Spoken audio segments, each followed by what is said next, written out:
Hello learners, आज के video में हम आपको बताएंगे कि किस तरीके से आप फ्री में प्रपोज़ल को सबमिट कर सकते हैं। क्योंकि अभी तक जो भी हमने वीडियोस बनाए हैं वो ज़्यादातर अपवर्क के बारे में बनाए हैं और अपवर्क में काफ़ी लोग कहते हैं कि जो प्रपोज़ल डालना है वो काफ़ी कॉस्टली होता है।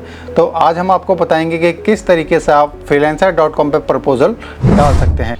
तो देखते हैं किस तरीके से आप freelancer.com पे प्रपोज़ल को लिखेंगे और साथ में जो freelancer.com है उसमें क्या क्या फ़ीचर होते हैं और उनके क्या क्या मतलब होते हैं। तो चलिए देखते हैं कुछ क्वेश्चन जो स्टूडेंट्स ने हमसे पूछे हैं और ये क्वेश्चन जो जनरली है हमसे वेबिनार में पूछे जाते हैं। तो अगर आप हमारा फ्री वेबिनार ज्वाइन करना चाहते हैं तो डिस्क्रिप्शन में जो फॉर्म दिया है उसको भर सकते हैं। इसके अलावा अगर आप हमारी वेबसाइट पे जाके भी जो हमारा फॉर्म है उसको भरते हैं तो भी आप हमारा वेबिनार ज्वाइन कर सकते हैं। तो सबसे पहला क्वेश्चन है Y I started freelancing over YouTube. क्योंकि जिस टाइम पे मैंने फ्रीलांसिंग स्टार्ट करी थी तो उस टाइम पर यूट्यूब का भी काफ़ी ट्रेंड था। तो काफ़ी जो स्टूडेंट्स हैं वो हमसे पूछते हैं कि मैंने जो यूट्यूब है वो ना स्टार्ट करके फ्रीलांसिंग की जर्नी क्यों स्टार्ट करी। तो यूट्यूब के ऊपर फ्रीलांसिंग को मैंने इसलिए प्रेफरेंस दी क्योंकि यूट्यूब मुझे लगता है कि एक टाइम टेकिंग प्रोसेस है और यूट्यूब के लिए जो आपकी जो स्किल है वो थोड़ा अलग होती है। और मुझे जो कि फाइनेंस में एक्सपीरियंस था और मैंने अपनी जॉब के साथ भी कुछ जो अकाउंटिंग के प्रोजेक्ट्स किए थे, तो इस वजह से जब हम जॉब को छोड़ते हैं तो हम चाहते हैं कि हमारी जो रेगुलर इनकम है वो आती रहे। तो फ्रीलांसिंग में क्या होता है कि अगर आपने कोई प्रोजेक्ट को फिनिश किया है तो उस प्रोजेक्ट को फिनिश करते ही आपको इनकम आने लगती है, या फिर अगर आप आवरली वर्क कर रहे हैं तो आवरली में जो भी आपने जो टाइम है अपना अपने क्लाइंट को चार्ज किया है तो आपको पेमेंट आने लगती है। तो जो मेरे regular day to day expenses है उनको कवर करने के लिए प्लस जो मेरा पास्ट एक्सपीरियंस था उसके आगे ही मैं अपनी जो नॉलेज है उसको एक्सपेंड करना चाहता था, उससे रिलेटेड वर्क मैं चाहता था, इसलिए मैंने जो फ्रीलांसिंग है उसको मैंने चुना। यूट्यूब को मैंने थोड़ा टाइम देके इसलिए किया, जब मैंने फ्रीलांसिंग करने के बाद जब मैंने यूट्यूब की जर्नी में गया तो उसके लिए मैंने कम से कम 2 या 3 साल का टाइम लिया और उसमें भी जो फ्रीलांसिंग है उसमें मुझे काफ़ी प्रोजेक्ट हो गए थे और काफ़ी मेरा बिजी शेड्यूल रहता था। तो इस वजह से मैं ज़्यादा यूट्यूब को टाइम नहीं दे पाता था। तो इसीलिए मुझे लगता है कि अगर आपको बहुत जल्दी इनकम चाहिए और आपकी नीड है कि आप ज़्यादा वेट नहीं कर सकते तो आपको फ्रीलांसिंग करनी चाहिए ओवर यूट्यूब। क्योंकि यूट्यूब पे आपके चैनल को चलने में हमेशा टाइम लगेगा और उसके बाद धीरे धीरे करके जो चीज़ें वो होती हैं। उसके बाद जो दूसरा क्वेश्चन है वो क्वेश्चन है what is the qualification required for freelancing.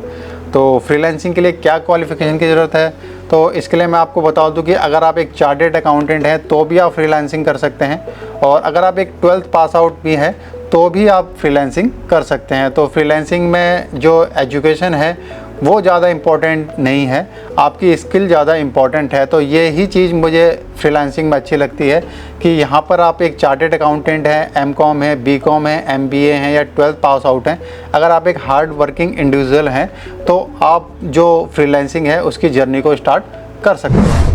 इसके बाद जो तीसरा क्वेश्चन जो वेबिनार में पूछा गया था वो पूछा गया था what are the freelance jobs. तो फ्रीलांस जॉब्स कौन कौन सी होती हैं। तो हम जो फ्रीलांस वर्क है वो अकाउंटिंग से रिलेटेड करते हैं, बट अकाउंटिंग के अलावा भी कभी कभी जो क्लाइंट है हमसे अकाउंटिंग के अलावा भी एक्सपेक्ट करता है कि उसके जो सोशल मीडिया है उसको हम मैनेज करें, लेकिन जनरली हम वो काम नहीं करते। तो अगर मैं बात करूँ तो हर चीज़ में फ्रीलांसिंग होती है। अगर आप अकाउंटिंग की आपकी नॉलेज है तो आप अकाउंटिंग में फ्रीलांसिंग कर सकते हैं, आप जो है कॉपी राइटिंग कर सकते हैं, आप वेब डिज़ाइनिंग कर सकते हैं, वेब डेवलपमेंट कर सकते हैं। तो जो फ्रीलांसिंग है उसका जो एरिया है बहुत वाइड है, जो भी आपकी स्किल है उसको आप रिमोटली प्रोवाइड कर सकते हैं।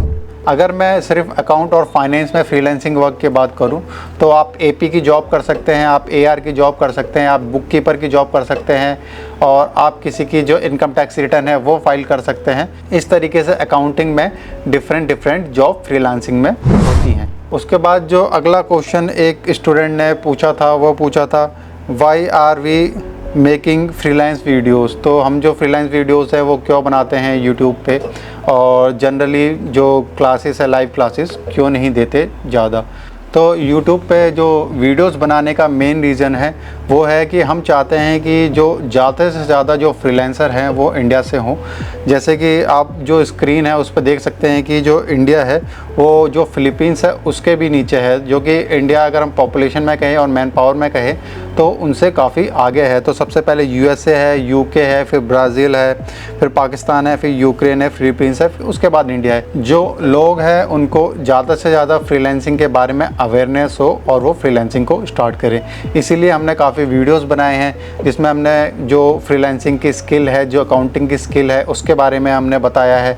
और हमने क्विकबुक्स के ऊपर काफ़ी वीडियोस बनाए हैं, अपवर्क के ऊपर वीडियोस बनाए हैं, इंटरनेशनल पेमेंट कैसे रिसीव करते हैं उसके ऊपर हमने वीडियोस बनाए हैं। तो वो सारी वीडियोस देख के आप सीख सकते हैं कि किस तरीके से आप फ्रीलांसिंग कर सकते हैं। और हम चाहते हैं कि जो फ्रीलांस लर्निंग है वो एक्सेसिबल हो, यानी कि हर कोई उसको एक्सेस कर पाए। काफ़ी जो लोग हैं वो फ्रीलांसिंग के कोर्सेज़ करा रहे हैं और वो लोग 50 से 60 हज़ार रुपये तक चार्ज कर रहे हैं। उसमें भी जो है काफ़ी वो नहीं बता पाते हैं क्योंकि उनको उतना एक्सपीरियंस नहीं होता।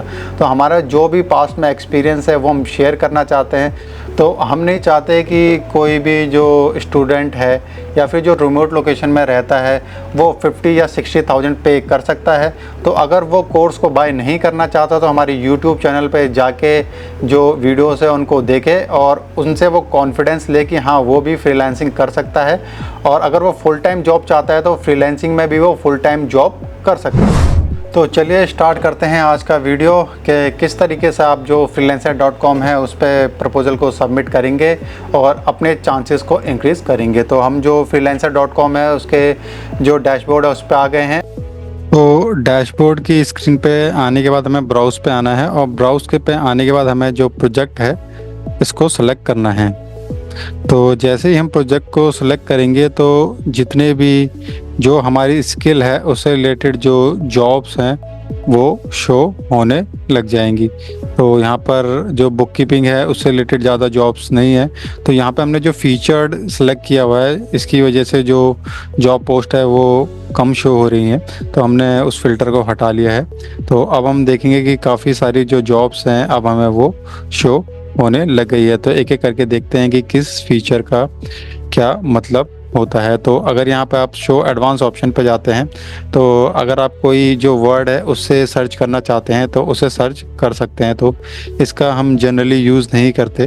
तो लेफ़्ट हैंड साइड में जो फ़िल्टर हमें दिख रहे हैं इनका हम मोस्टली यूज़ करते हैं कि हमें अगर आवरली रेट का कोई प्रोजेक्ट चाहिए या फिक्स प्राइस का कोई प्रोजेक्ट चाहिए। तो आवरली रेट का मतलब कि हम किसी क्लाइंट के साथ जो भी हम आवर्स स्पेंड करेंगे उसके लिए जो हमें पे होगा। अगर हम चाहते हैं कि ऐसे प्रोजेक्ट हमें शो हो तो हम आवरली रेट सेलेक्ट करेंगे। जैसे कि यहाँ पे जो बजट है $30 से $250 USD है और ये बजट $2 to $8 है। तो ये एक आवरली प्रोजेक्ट है। और जो फिक्स प्रोजेक्ट होता है उसमें फ़िक्स अमाउंट मेंशन होता है कि जो प्रोजेक्ट है उसे करने के बाद आपको एक फ़िक्स अमाउंट मिलेगा। तो यहाँ पे फ़िक्स को हम सेलेक्ट करके देख लेते हैं कि किस तरीके के जो प्रोजेक्ट हमको शो हो रहे हैं। तो यहाँ पर ये जो फ़िल्टर है आवरली रेट फ़िल्टर है और फिक्स प्राइस फ़िल्टर है। तो आवरली रेट फ़िल्टर में जो भी आप आवरली वर्क करते हैं उसके आपको पैसे मिलते हैं और फिक्स प्राइस में पहले से जो क्लाइंट है वो फिक्स कर देता है कि आपको जो प्रोजेक्ट है उसके कितने पैसे मिलेंगे। तो आवरली रेट में जितने आप घंटे आप लगाएंगे उतने घंटे के आपको पैसे मिलते हैं। लेकिन फ़िक्स प्राइस में आपको बहुत ध्यान से काम करना होता है क्योंकि अगर आप जो है ज़्यादा घंटे लगा देते हैं किसी प्रोजेक्ट में तो आपको, क्योंकि वो फिक्स प्राइस कॉन्ट्रैक्ट है, तो चांसेस है कि जो क्लाइंट है वो आपको एक्स्ट्रा पे ना करे।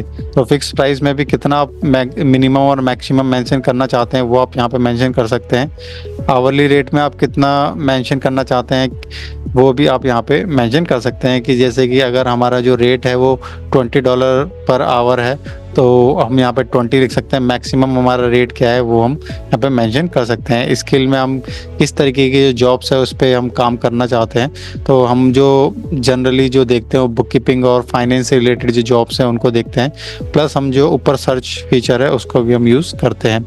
लिस्टिंग टाइप में फीचर्ड जॉब है, सील्ड जॉब है। तो ये जो फीचर्स हैं, ये जो जॉब पोस्ट जब कोई क्लाइंट करता है तो वो ये सेलेक्ट करता है कि किस तरीके की जो वो जॉब है वो पोस्ट करना चाहता है। जैसे अगर कोई फीचर्ड जॉब है तो हो सकता है उसमें जो क्लाइंट है उसने कुछ जो स्पेसिफिक कोई रिक्वायरमेंट है वो रख रखी होगी, तो उस तरीके से वो जो जॉब हैं वो फीचर्ड जॉब हो जाती है। सील्ड जॉब वो जॉब्स होती हैं जिसमें जो जब आप बिड सबमिट करते हैं तो जो दूसरा जो पर्सन है वो आपकी बिड को नहीं देख पाता।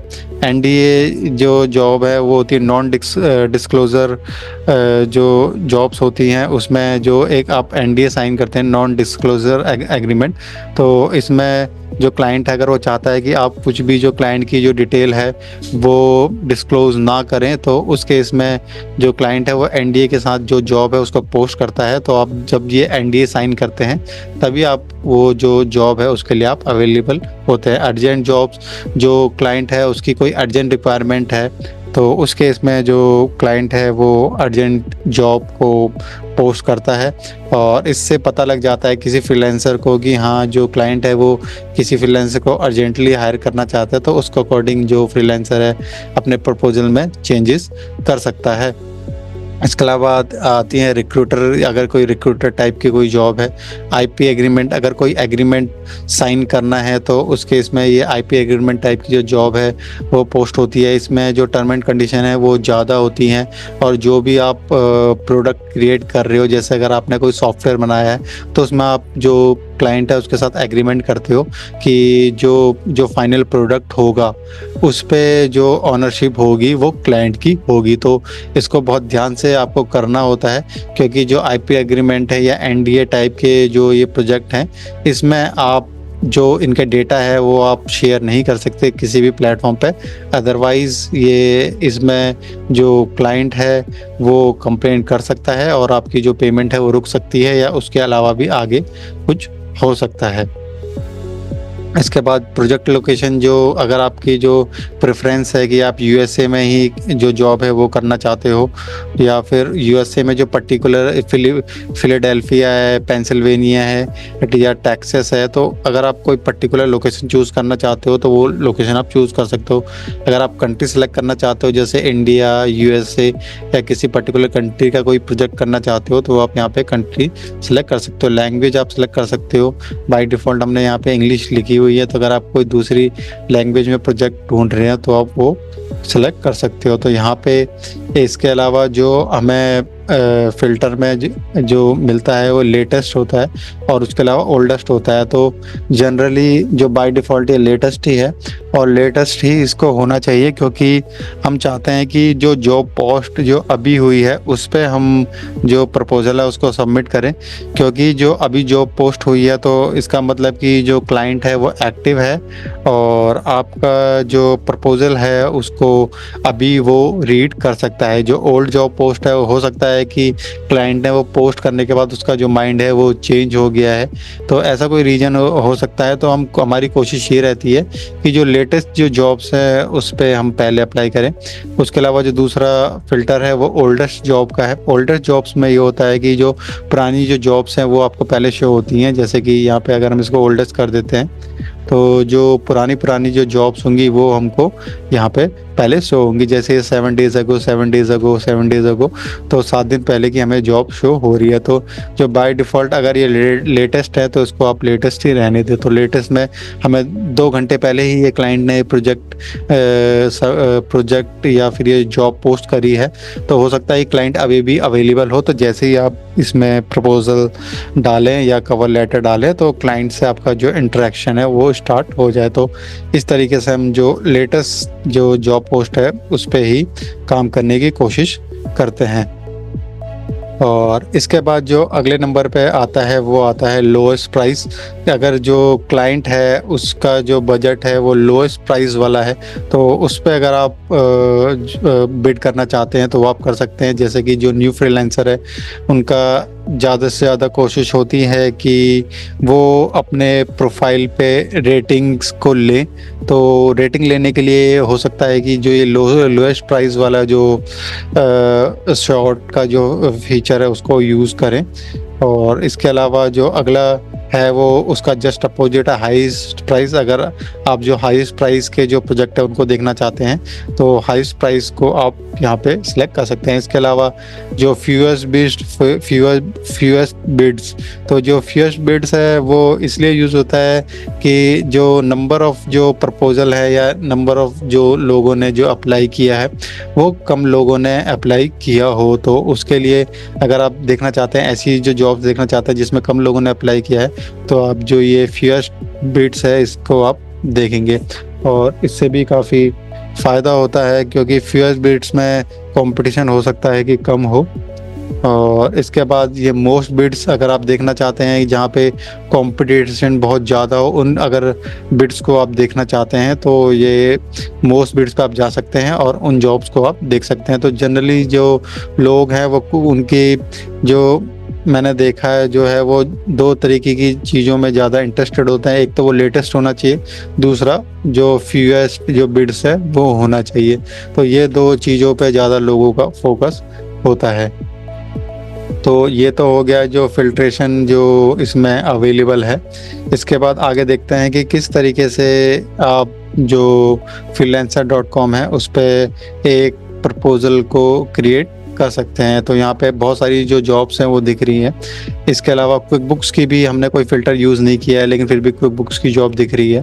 तो यहाँ से अगर आप क्विक बुक्स की जॉब देखना चाहें, आपके पास अगर क्विक बुक्स आपको नॉलेज है तो क्विक बुक्स की आप जो जॉब्स हैं वो सर्च कर सकते हैं। तो यहाँ से इस तरीके से जो क्विक बुक्स है उसकी जो जॉब्स आने लग गई हैं। तो अगर आप फ्री में क्विक बुक्स सीखना चाहते हैं तो हमारा जो हमने वीडियोस बनाई है यूट्यूब पे, वहाँ से आप क्विक बुक्स सीख सकते हैं। इसके अलावा क्विक बुक्स की प्रैक्टिस करने के लिए आप हमारी वेबसाइट पे जा सकते हैं। हमारी वेबसाइट पे आपको जो क्विक बुक्स है बिल्कुल 499 में आपको क्विक बुक्स का एक्सेस मिलता है। तो 499 पे आप क्विक बुक्स का जो एक्सेस है उसको आप बाय कर सकते हैं। और क्विक बुक्स का एक्सेस को बाय करने के बाद आपको जो क्विक बुक्स है जैसे जैसे अपने वीडियोस बनाई हैं आपको वीडियोस का भी एक्सेस मिलता है, क्विक बुक्स की प्रैक्टिस कर पाएंगे। इसके अलावा जो क्विक बुक्स प्रो एडवाइज़र है उसका एग्ज़ाम दे पाएंगे जिससे कि आप एक certified quick books pro adviser बन पाएंगे। तो यहाँ पे हम जो क्विक बुक्स की जो जॉब है उसको देखते हैं कि जिसमें हमें लगे कि हाँ, तो यहाँ पे इनवॉइस पोस्टिंग की जॉब है, इसको हम देख लेते हैं। इसमें हमें प्रपोजल सबमिट करना है। तो फ्रीलांसर में प्रपोजल क्रिएट करने के लिए जो हमें कम से कम 100 वर्ड का प्रपोजल क्रिएट करना होता है और हम कोशिश करेंगे कि 100 वर्ड में ही एक अच्छा प्रपोजल लिख सकें। वैसे जनरली हम लोग 100 वर्ड से भी ज़्यादा वर्ड में प्रपोजल लिख सकते हैं, लेकिन हमारी कोशिश कम से कम वर्ड में प्रपोजल अभी लिखने की है। तो देखते हैं किस तरीके से हम ये करेंगे। हम क्या करेंगे, हम एक जो चैट जीपीटी है उसको यूज़ करेंगे और पहले से हमने एक जो हमने प्रॉम्प्ट क्रिएट किया है उसको हम कॉपी करेंगे और चैट जीपीटी हमें आंसर करेगा। तो सबसे पहले हम ये भी देख लेते हैं कि जो क्लाइंट है ये इंडिया में अवेलेबल है। तो मोस्टली हम कोशिश करते हैं कि इंटरनेशनल क्लाइंट है उसके लिए हम प्रपोजल सबमिट करें। तो उसको हम देखते हैं। तो यहाँ पे ये जो क्लाइंट है जैसे ये यूएसडी का क्लाइंट है और ये नॉर्थ बुक का क्लाइंट है। तो हमारा जो किस तरीके से प्रपोजल इसके लिए होगा तो वो हम देख लेते हैं। तो अब यहाँ पे हम जो चैट जीपीटी है उसमें चले जाते हैं।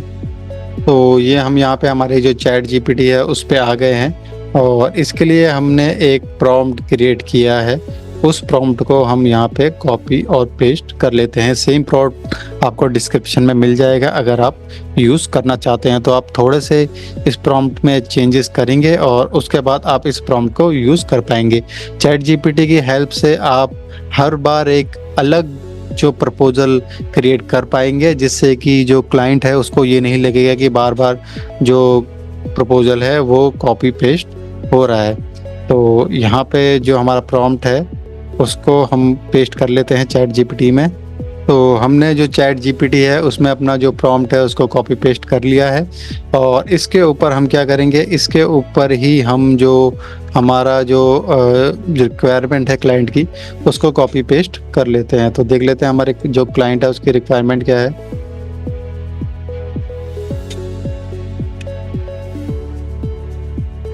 तो जो हमारा क्लाइंट है उसकी जो रिक्वायरमेंट है उसको मैंने कॉपी पेस्ट कर लिया है और यहाँ पे जो हमने अपना प्रॉम्प्ट है उसको भी कॉपी पेस्ट कर लिया है। तो उसको ज़रा ध्यान से देखना है। तो यहाँ पे जो हमें ये भी देखना है कि कहाँ पर जो हमारी जो क्लाइंट है उसकी रिक्वायरमेंट, तो यहाँ पे हमारा जो क्लाइंट है उसकी जो रिक्वायरमेंट है वो ख़त्म हो गई है। तो जो क्लाइंट ने जो भी अपनी रिक्वायरमेंट में पूछा है, हम चाहते हैं कि चैट जीपीटी से कि वही जो हमारा प्रपोजल है उसमें वो मेंशन करे। तो यहाँ पे जैसे मैंने अपना नाम लिखा है, सबसे पहले आपको थोड़ा सा अपना इंटरव्यू देना होता है। तो यहाँ पे आप अपना नाम लिख सकते हैं, अपना एक्सपीरियंस लिख सकते हैं। और मैंने जो चैट जीपीटी है उसको इंस्ट्रक्शन दी है कि जो भी क्लाइंट की जो मेन कंसर्न है वो इसमें मेंशन करे। और क्लाइंट यूएस में है तो हमने यूएस टाइम जोन के बारे में मेंशन किया है। अगर कोई दूसरी कंट्री का होता तो दूसरा टाइम जोन हम मेंशन करते। इसके साथ साथ हमने यहाँ पे इसको जो अपवर्क है उससे ज़्यादा फ़र्क पड़ेगा नहीं, आप इसको freelancer.com कर सकते हैं। और जो हम प्रपोजल है 100 वर्ड से ज़्यादा नहीं लिख सकते, तो हमने जो चैट जीपीटी है उसको इंस्ट्रक्शन दिया कि 100 वर्ड का ही हमको यहाँ पे प्रपोजल लिखना है।